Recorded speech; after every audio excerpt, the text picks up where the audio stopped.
On May 10th, 2012, Film Courage attended a press roundtable interview with Chazz Palminteri for the film Mighty Fine, written and directed by Debbie Goodstein. This audio contains a full interview from that press day. For more information on Mighty Fine, which opens in theaters Friday, May 25th, please visit mightyfine-themovie.com. Chazz, I'm wondering, do you still have to drum up work for your career? I mean, No. or does stuff just come to you? Well, because I'm a writer and a director too, besides being an actor, that I'm always working. Mm-hmm. It seems like I'm always working, which is good. So work begets other work? Yes, and when I'm not acting, I'm writing. When I'm not writing, I'm looking for something to direct. So I'm always writing, always writing. So, yeah, that's important. I'm very fortunate that I don't have to sit around and wait like an actor for a part. I write my own parts, which is good sometimes. Which is really good. I just wrote a good play for Broadway I just got optioned for Broadway, called Human, and I'll play that part, and I'll write the screenplay for the movie, and I'll play. I don't know if I'll play that, but I might just direct it and put someone else there. We'll see. How many plays have you written? Fateful, Bronx Tale, Dante, 4. And have Yeah. they all been on Broadway, or have they all been No, performed? but they've all been performed, yes. Yeah. Faithful was just done out here, in fact. Faithful has been done in like 15 countries.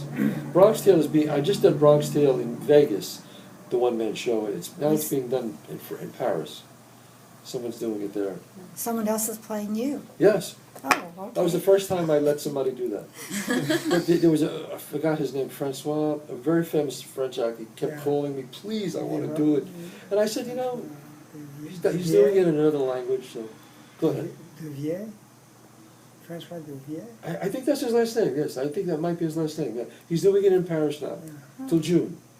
Have you seen it? No, I couldn't. I've just been busy. I couldn't. Because I was wondering if you felt like he was like you. No, I mean, he can't be like me. He's doing it his way. His way. Which is right. I said, don't try to do what I did. Do it your way. Right. In your language, he's doing my script, but, I'm sure he's massaging it and changing things a little bit, But it's fine. I don't care. I have a question about this particular performance, because Yes. you had to blow up so many times. Did that affect you when you had to get upset like that? No. At all? No, because I have a tendency, as an actor, I can go from 0 to 60 right away. Some actors can't do that, some can. I'm one of those actors who can do it. I never lose my temper. I'm a very calm guy, but I can have a bad temper if I lose it. So I never lose it. So it's always there, you see. So the chance that I let it out is when I do a role. So it's good. It's good therapy. Gets rid of it for you, right? Gets rid of it for me, yeah. Okay. Well, you mentioned in the press notes that you did research about people who have survived abusive homes, and that there's a through line of anger Yes. in personalities. What research did you do? Yeah. Well, one is I spoke to Debbie about her dad. That was the main one. I asked about her father, how was he? And I said, how would your father act in this situation? What would your father do here? And then I took liberties. And then I spoke to some people who were manic depressives, who were in therapy. And I asked them, well, what made you realize that you finally needed help? And, you could see that they just could not control themselves. That when they thought they were going to hit their kids, or when they did hit their kid, that they knew they had to get help. They had to get help. But here's a guy in the 70s, very proud guy, who's, back then, no one talked about getting help. Even people today don't talk about it sometimes, It's anger is something it's not like you're dying, you don't have cancer. Oh, he gets angry, he loses his temper, he's fine. He's a great guy, Plus, now here was a Jewish woman who survived the Holocaust, who looked at him like he was God. She's not going to say nothing. So it was like the perfect storm. It's terrible. Well, given that dual nature of the character and how he's so charismatic and such a charmer on one side Yeah. that the rest of the world doesn't see, is it almost like approaching almost like two roles and bringing them together? It's two people, yes. Yeah. Yes. That's what made him so dangerous. He was so charming and so wonderful to the kids, but then all of a sudden he would just turn on a dime. I mean, those guys, it's horrible. Can I Yes. Sorry, I got one more. Oh, sure. Examiner Dr. Yes, this is Bonnie Prever. Okay. All right. So those people who are like that, turn on a dime and they just switch. I mean, I knew people like that, you know. I knew a wise guy like that. He was scary. Well, at least a few questions, a barrage of questions actually I have Sure. for you, because I was just coming of age as a teenager when you came out with Bronx Tale. Yes. When they finally chose to, or you chose to make it into a film, and it's a bit of a relief too to see you in person and to hear how you talk and your demeanor and that sort of thing to distinguish the wise guy Yeah. versus an intelligent human being who's, you know, taking on this, according to IMDb. Hold on, I got to read this because it really sparked a couple things. I'm sure it's one of your writers who wrote it. It says, Chazz Palminteri was a natural choice to continue the Italianate torch in film in the tradition of Martin Scorsese, De Niro, Pacino. You're about 4 feet taller than Pacino, though. Right. But Al is a pretty incredible actor. Amazing. He's amazing. He was in the actor's studio when he was 10 years, he was in the class 10 years ahead of me. Yeah. You know, he's a wonderful actor, great So actor. you went from Hood #2 and Yes. right, and all Yes. the way to here today Yes. playing the leading role. Yeah. Did you ever imagine that would be the case when you first took on that? Yes. You did. You knew Yes. Yes. Yes. You know, I know that sounds a little, I'm sorry, I know that sounds, people always ask me, did you ever think you would get this far? And I always go, yes. You know. That's good. Yeah. I had a mother and father who were incredibly supportive and always told me that I would make it, and I think that's what did it. You know, I have an incredible amount of confidence. To sum up my parents, I'll tell you a very quick story, that when I was an unknown actor striving to make a living and I was working as a bouncer in Manhattan, I would come home really late. I would write on a little index card, "Dear Dad, I need $20," and I would slip it under their door because they lived on the apartment above and I lived on the apartment underneath them. And I did that for about 6 months. And then finally I started getting a job and I started working, and I forgot about it. And cut to 20-something years later, 24 years later, I got nominated for Academy Award for Bullets Over Broadway, and I told my parents that I wanted them to walk down the red carpet with me because they supported me all these years. And I was with my wife in the limo, and my parents were there, and just before I got out for the red carpet, my father reached into his pocket and said, "Here, we got this for you, we saved this for you." And I said, "What's that?" And I took it and I opened up this card, this envelope, and I see all these index cards. And I said, "Wait a minute." I said, "That's my handwriting, what is that?" He says, "Don't you remember 25 years ago, you had no money?" He said, "Me and your mother, we saved those cards because we knew this day would come." That's very interesting. It's pretty heavy duty. To save those cards knowing this day would come, Oh, that's how we do it. Amazing. that's, Very sweet. that's pretty belief, you know, I mean, Wait, that's, I want to ask before the time runs out. yeah, We got time. we got time. Oh, good. Good. I was, first of all, very honored to be here. Oh, that's very nice, thank you. Yeah, thank you. And Bonnie from Examiner. So secondly, there's a movie that I saw a few years back. It was starring Dustin Hoffman. Mm. I don't know if this came up already, but the movie, it was Barney's version. Yes, And it's about a man who has, I heard about it, I didn't many see it, but I stages heard of about it, yeah. And your character in this, from what I understand, is also, because I didn't see it yet, but it's... No, he's not Alzheimer's, he's more bipolar. Oh, Yes, really? he has anger issues. Oh, okay, so it's Yeah. not No, not at all. Alzheimer's. No, not at all. But it is a mental... It is a mental disorder, that's correct, yes. So it's neurological or mental? Yes. Well, Okay. anger issues is a mental disorder, Yeah. absolutely, without a doubt, yes. It seems like with Joe, though, it's partly chemical, but then it's also partly that his status is slipping, and he's very frustrated about that. You know what happens with people who are, Oh, I didn't know it was bipolar. people Very who are with the manic depressives, the funny thing about them is they can handle, when things are going great, man, they're like high as a Yes. kite. But the essence of what mental health is how you handle adversity. And he just can't do it. You know, he just, once the image is broken and I'm losing my money and I can't be Joe Fine anymore, I can't be this guy who everybody loves, they can't handle How that. did you research for this role?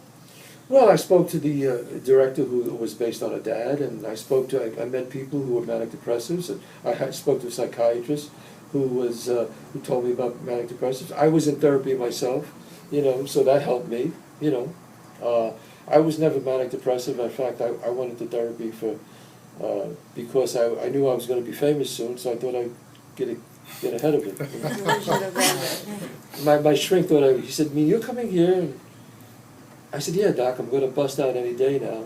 Because I did the play, and it got sold by De Niro bought it, and I knew it was going to be a big movie. And I said, I just want to get ahead of this whole thing. And he said, I never met anybody that practical, but okay, let's talk. And you know what? And there were some issues that I did have to work out, so it worked out okay. So along the side of the mental health component of this, I see that, and I've read that you have quite an affinity for the family unit, and you have your philosophy on raising children. Yes. And you have, quite a bit of, you pretty much dictate that anything that goes around in the family unit will pretty much manifest itself. Yeah, exactly. I mean, my father's the one who said the saddest thing in life is wasted talent. He's the one who said that. I wrote it, but he's the one who said it to me. And I wrote those words. The family is very, very important to me because the world is so hard out there and tough. You got to have the oasis, the family. We got to keep together with my children and my wife. I mean, am I perfect? No. Am I a work in progress? Yes. Nobody's perfect. Nobody. So everybody screws up. So the tie-in to Mighty Fine, the time where you go grab the gun, and yes. do you think that you would ever have gotten to that place? No.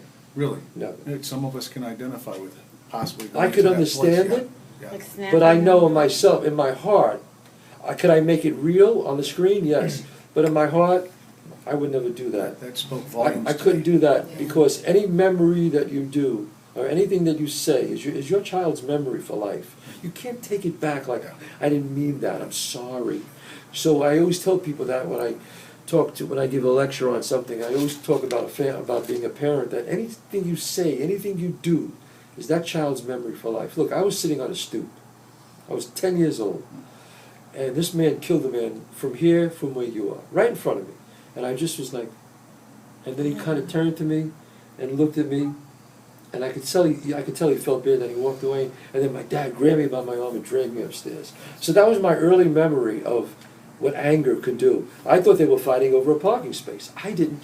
To me, I still thought it was a parking space. So till this day, it's how you use the experiences in life make you what you are. Till this day, if I'm parking and a guy jumps in my space, I want to go, because I have a temper, I want to go, you!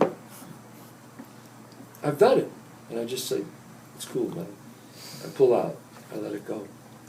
Because I saw what could happen over nothing. Now, I found out later it wasn't over nothing. I still don't know why, but anything could happen. So you got to keep... Was that one of the scenes in the Bronx Tale that I remember? Yeah. When you lose your temper in life, the only thing that could happen is something bad. Even if you're right, you're wrong. My father used to say that. You lose your temper, even if you're right, you're wrong. If you're drunk, if you're right, you're wrong. That's true. But how do you balance that from being a doormat to allowing people, with Stella, she was always placating Joe. And she made him a god, and he needed that. Oh my God. Oh, Joe, your father's this, your father's that. Because she was a Holocaust survivor. Right. So she just enabled him to be the way he was, you see. I want to see it. It sounds so yeah, good. so that's what made it so interesting. When is the release date for this? The 25th. Yeah. So she just enabled him. Going back to your intuition and your family's intuition that you would cross over, where so many actors don't, do you think people should give a timeline, a deadline? What if somebody comes here from another state? Do they give themselves X amount of years to, quote, make it, or do they continue along in humbling jobs? That's a good question. I always say the people who always said, have something to fall back on, they fall back on it. I had nothing to fall back on. It was I knew I was going to make it. I cannot explain that. I don't want to come off as some pompous person, but I knew in my heart of hearts that I was going to make it. People said, well, how did you feel when you met De Niro? And I said, I felt good. They said, how did you feel when you first started acting with him? I went, I felt like I was where I was supposed to be. I know that's incredibly, it's not arrogant, it was just self-confidence. I have that confidence. And I think that's from my parents who just kept saying, you are good, you're great, you can do this. Wow. And, you know, How old were you when you first decided that's what you I wanted wanted to be an do? actor probably 10, 11. Really? Yes. I used to imitate the guys on the corner. I said, Dad, I want to do this, you know. Then I saw a movie, when I got older, I saw a movie called, which is still my favorite movie, called On the Waterfront, with Marlon Brando, and I never forgot that. And I always said, wow, I could do that. I want to try that. I could do that, you know. And I always had a voice in my head saying that I could do that. And I'm going to do that. You know, I always said I'm going to do, and I was broke. I said I'm going to buy a big house in a wonderful place in Westchester. And I'm going to stand underneath it while the frame is just up, just the frame of this big house, with my wife and my kid, and we're going to look at it. And you know what? You It did. happened. I just saw a film. It's a documentary and also somewhat of a just a regular film, independent film, but it's called Driven to Stardom. Yeah. It's the story of Tony Curtis, Yeah. me, Bernie Schwartz. Yeah, from- Bernie Schwartz. from Yorkville. Right. So anyways, and his whole theory was similar to yours. As a child, by age 10, 11, I want to do this, I want to do Right. this, I'm born for this, you know, this is what I am, this is what I'll be, he told his parents. But unlike your upbringing, where it was a lot of confidence, it seemed like he had nothing but obstacles. Like he had a brother that was killed, Right. and he had lots of tragedies, and his parents didn't get along, and so... Well, he had a tougher road. He had a very tough childhood, very tough, but he said, I'm going to overcome this and make you guys proud, and I will support you. But it sounds like you didn't have to have all those obstacles and barriers. You had more of a supportive I had an living. incredibly supportive So you family. didn't have any... Because a lot of stars... The only had obstacle that I obstacles in had their was childhood. growing up where I grew up, which was a wonderful neighborhood, don't get me wrong. But anything could happen at any time. Some of my friends went one way and I went the other way. So that was my obstacle. My obstacle was to stay straight, to do the right Some of them thing. got in trouble. A lot of them did. A lot of them died. A lot of them died from stupid things that just happened. You know, whether they're on, armed robberies or being in jail. But my father was always, don't hurt us. You have a lot of talent. Don't hurt yourself. Don't hurt your family. So every time I was about to do something that I thought was wrong, I just would pull back. And you let your characters and your acting be that way, the bad guys, I just pulled back, you know. Then you got to play those. But if you think about it, if you think about how vulnerable life is, and that's why I wrote in the Bronx Tale, I said the choices you make will shape your life forever. I mean, I remember one time my friends pulled up in a car and they said, "Hey, come on, get in." And I was like, "Where are you going?" And I said, "Whose car is this?" They said, "No, we just hotwired it." And I was like, nah, I'm not gonna go. Come on, what are you checking? Nah. You guys go. And they got caught. They all got records. No, I didn't go. Nobody got a record. I mean, it's that close. It's like right there. Yeah, it's always there. It's so vulnerable. Life is so vulnerable, and it fascinates me. Was your interest in writing always there, or Yes. was it something that came along? It was always there, but I was too lazy to do anything until I got fired from this club. I'm sure you know the story. I was working at a bouncer. I ran out of money again. I started working at a bouncer when I was here. And to make a long story short, I was working there, and a guy came over and said, "Let me in. And he was really abusive to me. And I said, "Let you in?" I said, "Nobody talks to me that way. You're not getting in. I'm not letting you in." And this is 1987. And I said, "You're not getting in here, And he said, "You're going to be fired in 15 minutes." I said, "Really? Get online." Everybody tells me that. And the gentleman was Swifty Lazar. And Swifty Lazar was the biggest agent in the world at the time. And 15 minutes later, I was fired, just like he said. And I drove home, and I had no money, and I had $200 in the bank, and I just said, "You know what? If they won't give me a great part, I'll write one myself." So I went to a place. I got 5 tabs of yellow paper, and I started writing about the killing of the Bronx Tale. And I wrote Bronx Tale. That's how it happened. I have a question One last about. question? Okay. Yeah. After her. How do you compare the role that you did in this particular movie Yeah. as compared to some of the others that you've done? He was the most paradox of all of them, where he would fly off the handle, The only character that I could put even close to him would be Phil from Hurly Burly. He was another one who was just a manic guy. But Phil was much worse than Joe. At least Joe at times could be very loving and very nice. But Phil was he was pretty much gone. Yeah. Did you find it difficult at all? No. It was easy. That's why I do what I do. You know, and people always go, how'd you do it? I go, that's why I do it. Michael Jordan can jump up and dunk backwards. I can't do that. Okay. So, you know, that's how I look at it. Last question. Yeah. Chazz. I couldn't quite understand in Mighty Fine your connection to the mob in the beginning of the movie. Yes. I felt that you had Yes. some, quite a bit of the Well, he was a Brooklyn Jew. characteristics. Yeah. He was a Brooklyn Jew who knew these guys. And you grew up in the schmata business, you got to know them. They're involved in the schmata business constantly. In what way, though, was They're Joe? involved in where, so he knew them, so that's why his partner said to him, you didn't go to those guys, did you? Because you know those guys, but you know them on the outside. But when you really need money, then you got to go to them. And he said, like, you didn't go to them, did you? And he did, which is a mistake, because once you go to them and you open that can of worms, it's trouble. So in your character work, and this is kind of where I'm getting Yeah. at, were you ever involved with those guys? No. No, as Joe Fine, no, As not Joe at all. Fine, But okay. you're always there with them. Okay. You know them, and especially the schmata business, you're there with them. They're around that all the time. So, but you deal them on a level. But when you need them, you need money, they give it to you. But the juice on that is big time. Yeah.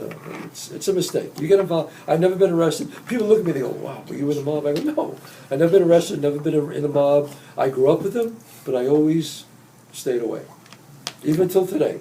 I see them, they hug me, I kiss them, but I'm not hanging out with them because it can only be bad. That's right. Okay. All right, Joe. Thank you. Thank you.